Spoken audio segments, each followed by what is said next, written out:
त्यामुळे विनंती एवढा सत्कार होईल त्याच्यानंतर गडबड पुढे करू नका वेळ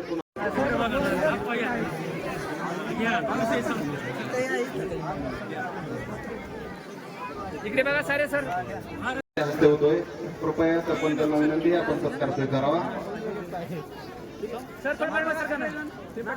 थोडा सर बघा समोर इकडे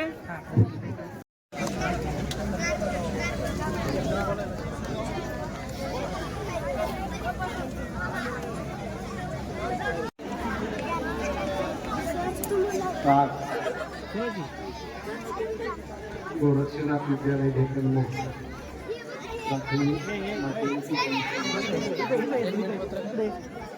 या DS मुंडेच चौरेच त्यांचा सर्व पाहुण्याला त्यांचे सर्व सहकारी सर्व गावचे सरपंच विनंती काय करता तुम्ही आमच्या मोठी टाकतात ऍडमिशन घेतलं ते डायरेक्ट भाईलाच येतात सर असतात हे चुकीचं आहे. पालकांना सुधारलंच पाहिजे. का सुधारलं पाहिजे?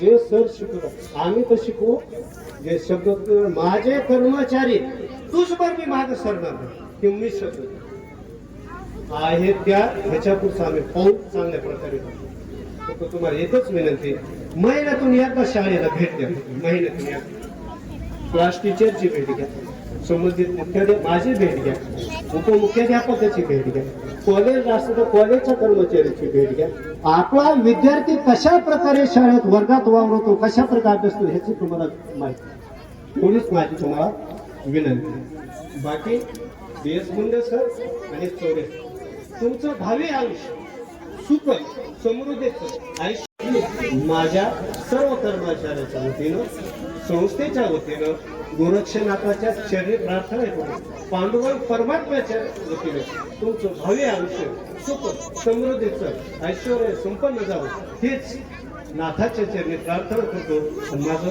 प्राथमिक भाषण या ठिकाणी करतो. जय हिंद जय महाराज. नाही परंतु तुमच्यामुळे सगळं जीवनाचं सोनं झालं खरं जीवनाचं सोनं झालं कृतार्थ झाले जीवन करायची फुले करताना बंदित झाले समाज जीवन ओझळीत ती भरताना कृतार्थ झाले जीवन करायची फुले करताना बंदित झाले समाज जीवन ओझळीत ती भरताना कर्तृत्वाचा ठेवा ठेवून सोडून जाताना भरून आले हृदय निरोप तुम्हाला देताना भरून आले हृदय निरोप तुम्हाला देताना म्हणून जाता जाता एवढेच बोलेन आयुष्याच्या वळणावर तुमच्या आयुष्यात आनंद यावा आयुष्याच्या वळणावर तुमच्या आयुष्यात आनंद यावा यापुढचा प्रवासही तुमचा हसरा अनसुख आनंद देणारा व्हावा यापुढचा प्रवासही तुमचा आनंद देणारा व्हावा.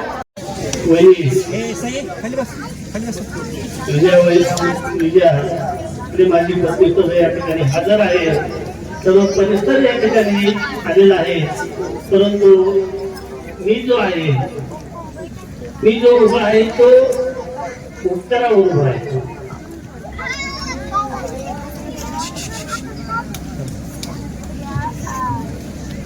आम्ही त्याचा उपकार म्हणतो पहिला उपकार मी माझ्या बालपणामध्ये माझा जन्म 6 जून 1968 रोजी वाघेराया गावी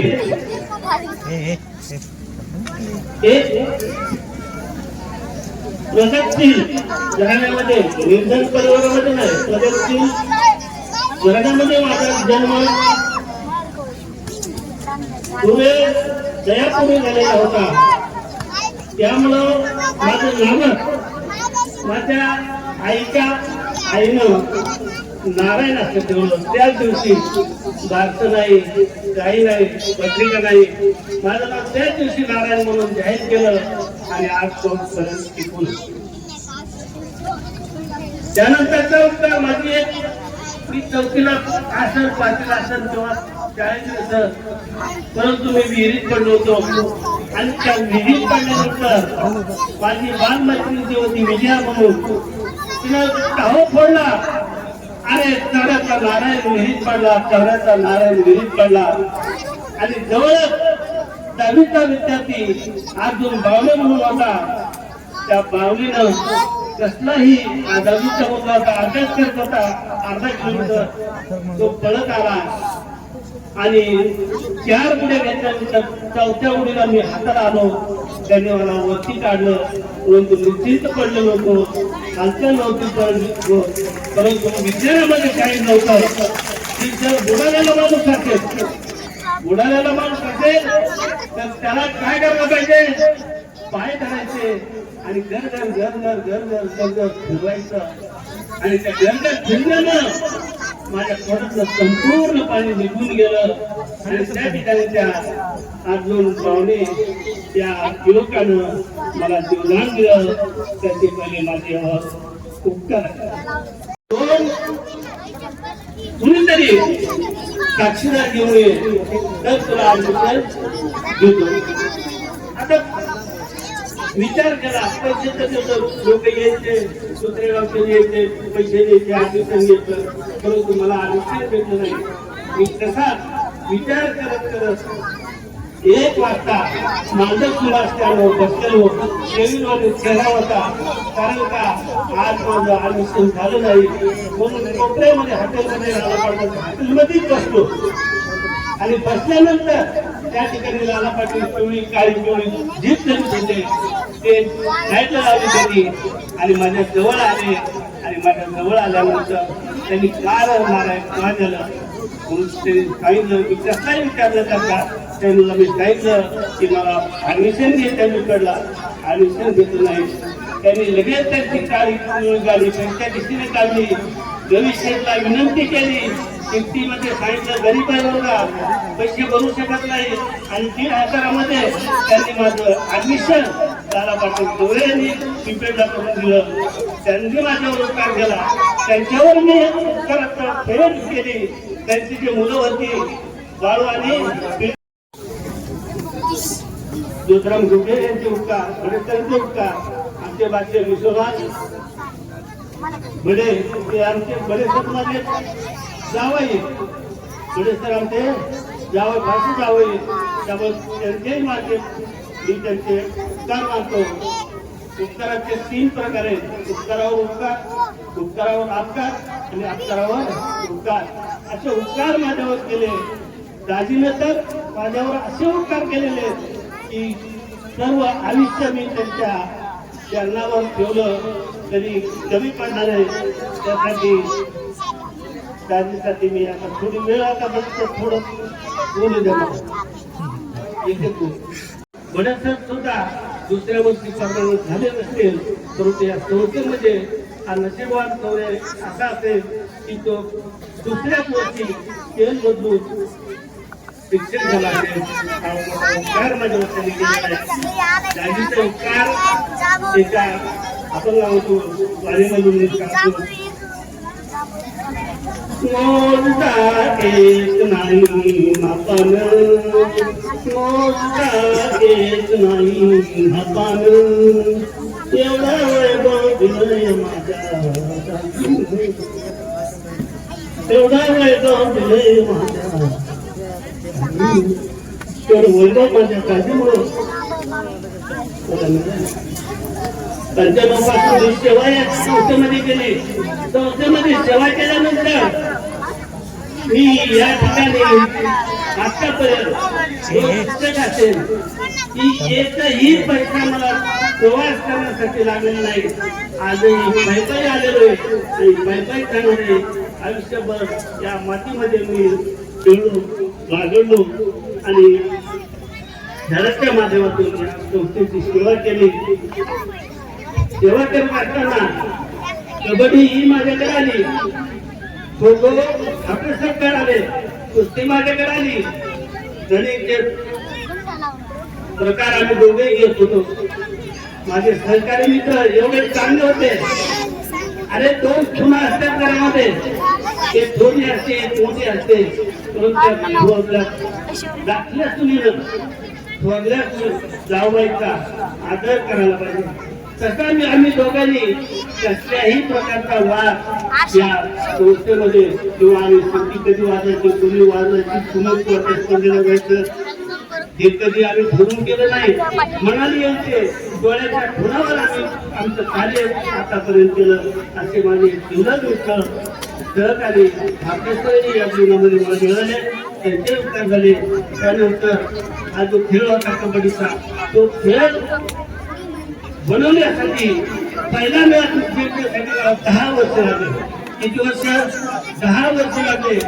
आणि 10 वर्ष लागल्यानंतर मी ठरवलं की जे माझ्या अपकार करते त्यांच्यावर मी उपकार करण्याचं ठरवलं.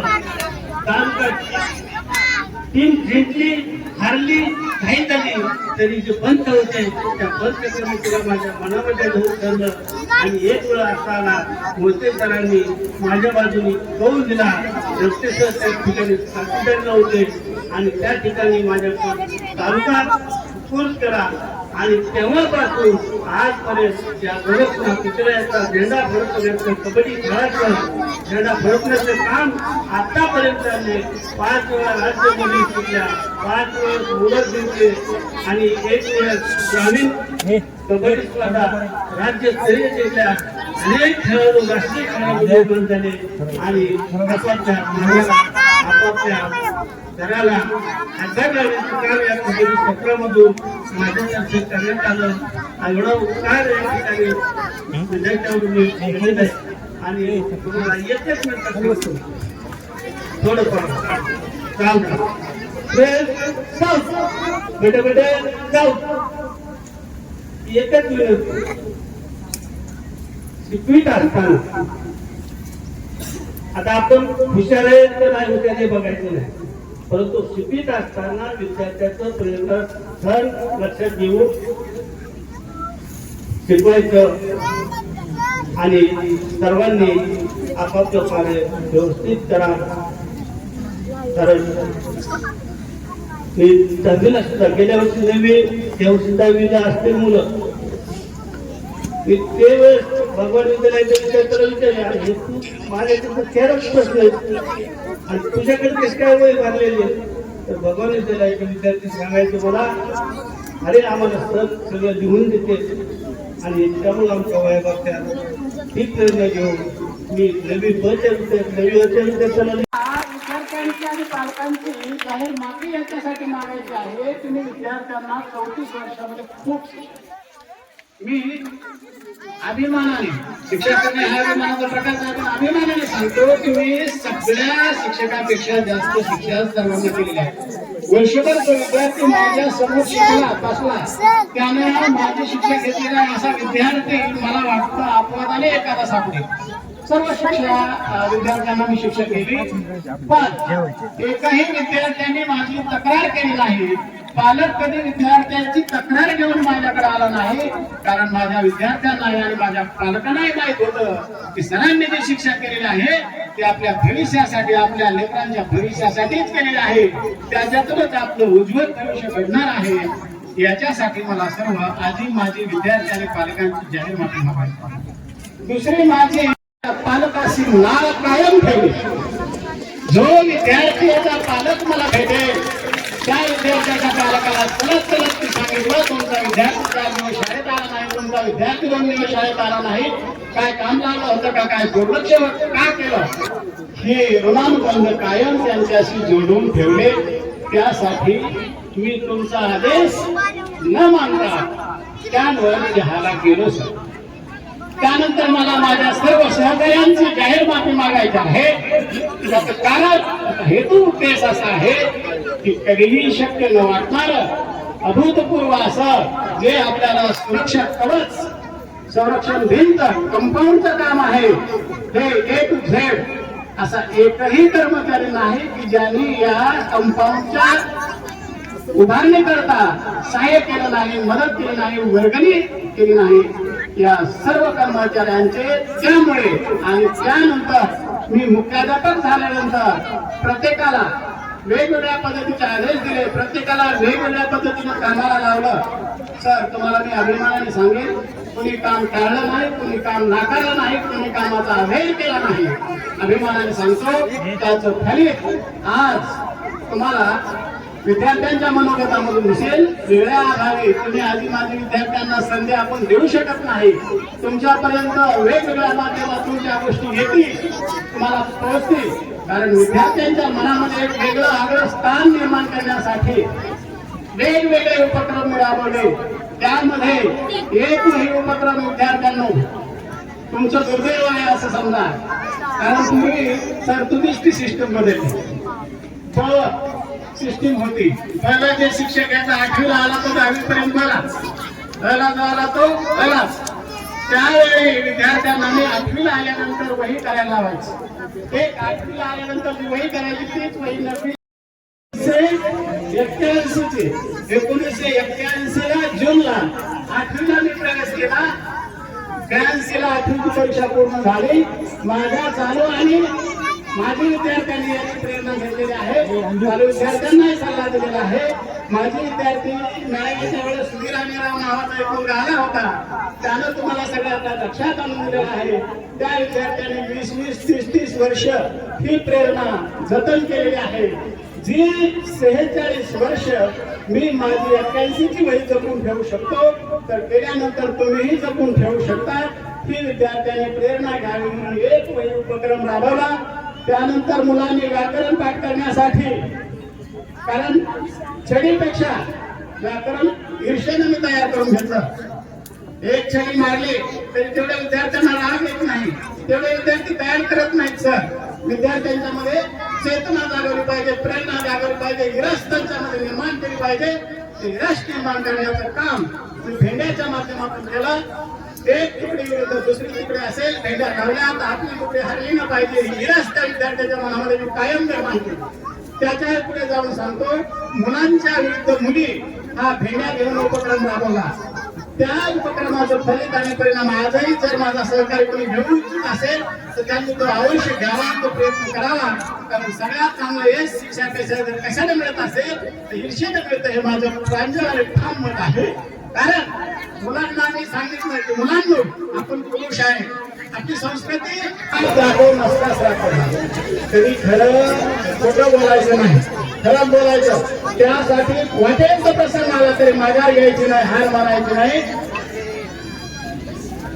सवय विचार आहे, नशीब कर्तृत्वाला नाही तर कर्तव्य नशिबाला करवतो. सध्या विद्यार्थ्यांवर तासिका झालेले आहेत त्यांना माहित आहे.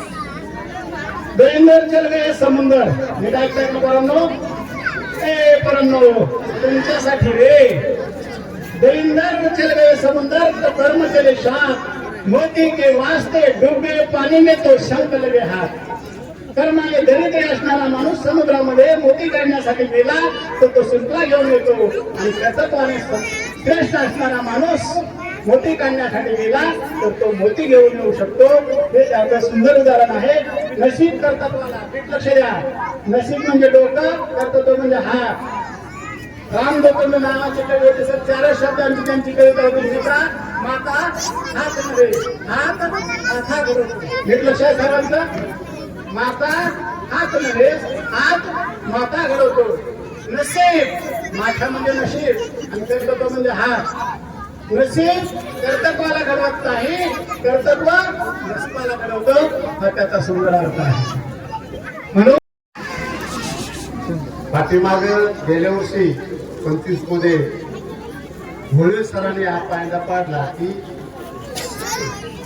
शेवटचा दिवस गोड व्हावा. ज्यांच्या आयुष्यामध्ये आपण 25-30 वर्ष या भागामध्ये काढले, त्यांचा कुठंतरी शेवटचा दिवस आपण गोड करावा, कोण गोड करावं, गोडधर जीव घालावा. ही भूमिका आणि चौरे सर दोघांनी घेतली. त्याबद्दल त्या दोघांना धन्यवाद. चांगला प्रतिसाद पालकाने आज बाजार असतो सुद्धा सर्व कार्यकर्त्यांनी दिला, समाधान वाटलं. सर्व ग्रामस्थ असतातच हमेशा कार्यक्रमाला, पण आज बाजार असताना सुद्धा हजर राहिले सर्व विद्यार्थिनी. सकाळी जेवणीत का नाही त्या माहित नाही, जेवलात का? मग आता इथं जेवण्यासाठीच आलात ना. जेवण आता होणारच आहे असं समजा. ते पण आपले सर जे आहेत याच्यानंतर तुमच्या तासावर येणार नाहीत. म्हणून त्यांनी 1 तास घेतला. 84 तास क्रीडाचा घ्यायला येतील. जोपर्यंत ढेकणगावला राहतील तोपर्यंत वेळ देतील. मुंडे सर 1 महिना झाला रिटायर झाले, अजून शाळेत आहेत रोज. गावकऱ्याचं म्हणलं डीएस सर सुद्धा पुन्हा येत राहावं. त्याला आता त्या परपंच करायचं राहिलेलं नाही तुझा. मुलं बाळ ईश्वराच्या कृपेने गोरक्षनाथ महाराजांच्या आशीर्वादाने सर्व प्रकृतवान निघाले. आपण दुसऱ्यासाठी सेवा केली, ईश्वर आपल्यासाठी सेवेकरी कोणतरी पाठवतो, तयार करीत. कारण तुम्ही कुणासाठी कामाला या, लोक तुमच्या कामाला ईश्वर पाठवतो. तुम्ही कुणाच्याच कामाला नाही आला, कुणाच्या किती मोठे असा, तुम्ही कुणाच्या समाजामध्ये लोकांच्या कामाला नाही आला, तुमच्या कामाला पुत्र म्हणतो ना, पुत्र सुद्धा तुमच्या उपस्थित राहणार नाही शेवटच्या क्षणाला. हे मी बोलत नाही, त्या अनेक उदाहरणांना आपल्याला पाहायला मिळालं. त्याच्यामुळे सत्कर्म करून चांगलं व्हायला, चांगलं वागून चांगलं व्हायला. आपण म्हणतो जेव्हा मी कुणाचंच वाईट केलं नाही तर तू माझं चांगलं करणार. मग पहा किती शोकांतिक आहे. अध्यात्मात आपण म्हणतो की अध्यात्म कर नाही, अध्यात्माशिवाय विज्ञान तुमची प्रगतीच तुमची. अध्यात्म हे तुमची पहिली पाहिजे आयुष्यातली, नंतर विज्ञान. विज्ञानाचा तिथं विषयच नाही, जर तर म्हणायचंच नाही. विज्ञानात खरंच उत्तर येतं, खोट्याचं खोटंच उत्तर येतं. अध्यात्म म्हणजे तरी तुम्हाला करता येतं बदल. विज्ञानात बदलच होतो, ते ऑटोमॅटिक घडतो. क्रियेवर प्रतिक्रियाच होती विज्ञानामध्ये. त्याच्यामुळं आपण आपला जे संकल्प आहे आपल्या संस्थेचा, सुरक्षा देणे, ते लेकर आपले तुम्ही सांभाळायचे. मुलींना शिक्षा माझं सांगणं असतंय, स्पर्श झाला नाही पाहिजे मुलीचा. लहान असेल 12वीची असेल, तिला शिक्षा शब्दाने करा, तिला शिक्षा छडीनं करा. विद्यार्थ्याला शिक्षा सुद्धा अंगाला स्पर्श करायचा नाही. विद्यार्थ्याचं हित, मुलींचं हित हेच आमचं ध्येय. तुम्ही नोकरीला लागा नका लागू मला काही देणं घेणं नाही, हे मी शिक्षक असल्यापासून माझं ध्येय. तुम्ही फक्त या भागातले, या गावचे, या परिसरातले, या तालुक्यातले, जिल्ह्यातले आदर्श नागरिक जरी घडला तुम्ही आमच्या शाळेच्या माध्यमातून, तरी आम्हाला समाधान. तुमचं कर्तव्य तुम्हाला फिरून कुठं नाही. त्याच्यामुळं आम्हाला बरेच पालक जागरूक पालक आहेत. कोण मला करतो सर ते सांगा ना त्याला शिक्षक आहे बरं वाटतं मला. कुणीतरी सांगितलं आमचे चुकणारे आहेत असं वाटतं ना, आम्ही हिंद देत असतो. म्हणून असा कुठेतरी एकमेकांच्या विचाराची देवाणघेवाण झाल्याशिवाय